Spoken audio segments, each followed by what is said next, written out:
towards your opposite shoulder. So I'm palpating for the muscle there. That range of motion looks great. Go ahead and come back out. This time you're gonna bring your arm back in. I'm gonna put my hand around the humerus and the forearm, and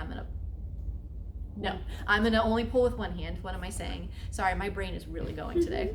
Go ahead and reach your arm back across. There you go, let your elbow bend. There you go, perfect. And what I'm gonna do is I'm gonna grab here, and I'm gonna go ahead and stabilize kind of like over the clavicle and shoulder, on top of the shoulder girdle. So I'm gonna try and pull out. You try and keep your arm exactly where it is. You ready? Okay. 1, 2, 3.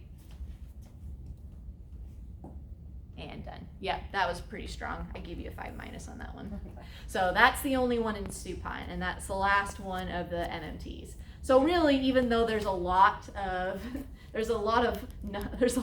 skills on the lab sheet, it's not too bad, especially when you break them down into position.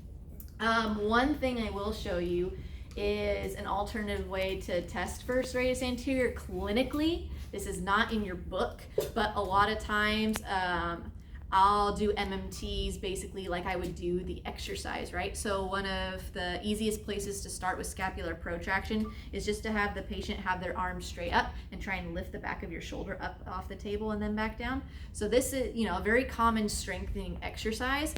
I'll make that an MMT just for the sake of time in the clinic. So go ahead and make a fist for me. There you go. Lift your shoulder up, hold your shoulder up away from the table. Don't let me push down.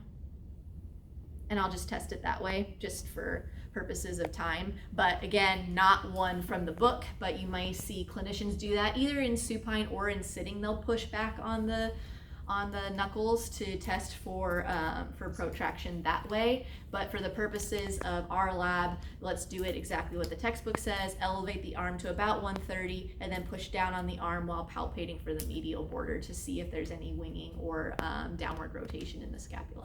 Fair? Mm-hmm. All right, that's it. Those are